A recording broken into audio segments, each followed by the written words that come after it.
ಅಟ್ಟು ಕೆಳಮಟ್ಟ ಹತಾಶೆ ಆಗ್ಯಾರ ಅವ್ರು. ಯಾವಾಗ ಭಯ ಆಯ್ತು ಅವ್ರಿಗೆ, ಎಲ್ಲಿ ಹಿಡಿಯೋರು ಯಾವಾಗ ಮೂಡೋದಾಗ ಒಳಗೆ ಹೋಗ್ತೀನೋ ಅಲ್ಲಿದಿಂದ ಅದು ಯಾವುದದು ನಮ್ಮ ವಾಲ್ಮೀಕಿ, ಅದು ದೊಡ್ಡ ಹಗರಣ ಇದೆ, ಅದರಾಗೂ ಬಚಾವಾಗೋದಿಲ್ಲ. ಈಗಾಗಲೇ ನಾವು ಕೋರ್ಟಿಗೆ ಹೋಗಿದ್ದೀವಿ, ರಮೇಶ್ ಜಾರಕಿಹೊಳಿ, ನಾನು, ಅರವಿಂದ್ ಲಿಂಬಾವಳಿ, ಕುಮಾರ್ ಬಂಗಾರಪ್ಪ ಎಲ್ಲ ಕೂಡಿ ಹೈಕೋರ್ಟಿಗೆ ಹೋಗಿದ್ವಿ. ವಾಲ್ಮೀಕಿ ಹಗರಣವನ್ನು CBI ತನಿಖೆ ಆಗಬೇಕು, ಹೈಕೋರ್ಟಿನ ಸುಪರ್ದಿಯಲ್ಲಿ ಹೈಕೋರ್ಟ್ ಅದನ್ನು ಮಾನಿಟರ್ ಮಾಡಬೇಕು, ಅಂದ್ರೆ ಇವ್ರು ಬಣ್ಣ ಬಯಲಾಗ್ತದೆ. ಅದಕ್ಕೆ ಅವ್ರಿಗೆ ಒಂದು ರೀತಿ ವಿಚಲಿತರಾಗ್ಯಾರ, ಒಂದು ರೀತಿ ಅವರಿಗೆ ಹೆಂಗೆ ಬೇಕಾದಂಗೆ ಮಾತಾಡ್ತಾರೆ. ಯಾವುದು ಸಂವಿಧಾನ ಗುರ್ತಿಲ್ಲ, ಅಸಂವಿಧಾನ ಗುರ್ತಿಲ್ಲ. ಈಗ ನಮ್ಮ ಹೋರಾಟ ಸಂವಿಧಾನ ಅಂದರು, ಅವರು ರಿಸರ್ವೇಷನ್ ಅವ್ರು ಮುಸ್ಲಿಮ್ಗೆ ಕೊಟ್ಟಿದ್ದೇ ಅಸಂವಿಧಾನ, ನಮ್ಮದಲ್ಲ. ನಾವು 2Dನೇ ಕ್ಲೇಮ್ ಮಾಡಿದ್ವಿ ಯಾವಾಗಲೂ.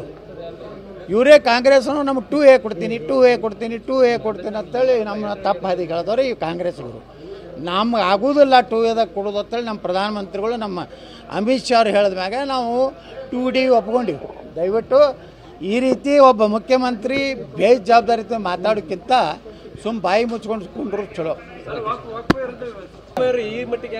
ಅಟ್ಟು ಕೆಳಮಟ್ಟ ಹತಾಶೆ ಆಗ್ಯಾರ ಅವ್ರು. ಯಾವಾಗ ಭಯ ಆಯ್ತು ಅವ್ರಿಗೆ, ಎಲ್ಲಿ ಹಿಡಿಯೋರು ಯಾವಾಗ ಮೂಡೋದಾಗ ಒಳಗೆ ಹೋಗ್ತೀನೋ ಅಲ್ಲಿದಿಂದ ಅದು ಯಾವುದದು ನಮ್ಮ ವಾಲ್ಮೀಕಿ, ಅದು ದೊಡ್ಡ ಹಗರಣ ಇದೆ, ಅದರಾಗೂ ಬಚಾವಾಗೋದಿಲ್ಲ. ಈಗಾಗಲೇ ನಾವು ಕೋರ್ಟಿಗೆ ಹೋಗಿದ್ದೀವಿ, ರಮೇಶ್ ಜಾರಕಿಹೊಳಿ, ನಾನು, ಅರವಿಂದ್ ಲಿಂಬಾವಳಿ, ಕುಮಾರ್ ಬಂಗಾರಪ್ಪ ಎಲ್ಲ ಕೂಡಿ ಹೈಕೋರ್ಟಿಗೆ ಹೋಗಿದ್ವಿ.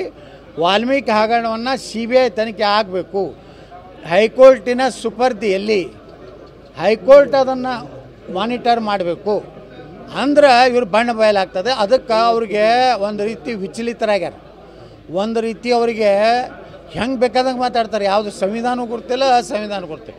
ಈಗ ನಮ್ಮ ಹೋರಾಟ ಸಂವಿಧಾನ ಅಂದರು, ಅವರು ರಿಸರ್ವೇಷನ್ ಅವ್ರು ಮುಸ್ಲಿಮ್ಗೆ ಕೊಟ್ಟಿದ್ದೇ ಅಸಂವಿಧಾನ, ನಮ್ಮದಲ್ಲ. ನಾವು 2Dನೇ ಕ್ಲೇಮ್ ಮಾಡಿದ್ವಿ ಯಾವಾಗಲೂ.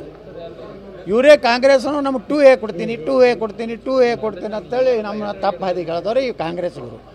ನಮ್ಗೆ ಆಗೋದಿಲ್ಲ 2Aದಾಗ ಕೊಡೋದು ಅಂತೇಳಿ ನಮ್ಮ ಪ್ರಧಾನಮಂತ್ರಿಗಳು, ನಮ್ಮ ಅಮಿತ್ ಶಾ ಅವ್ರು ಹೇಳಿದ ಮ್ಯಾಗ ನಾವು 2D ಒಪ್ಕೊಂಡಿವಿ. ದಯವಿಟ್ಟು ಈ ರೀತಿ ಒಬ್ಬ ಮುಖ್ಯಮಂತ್ರಿ ಬೇಜವಾಬ್ದಾರಿತ ಮಾತಾಡೋಕ್ಕಿಂತ ಬಾಯಿ ಮುಚ್ಕೊಂಡು ಕುಂಡ್ರು ಚಲೋ.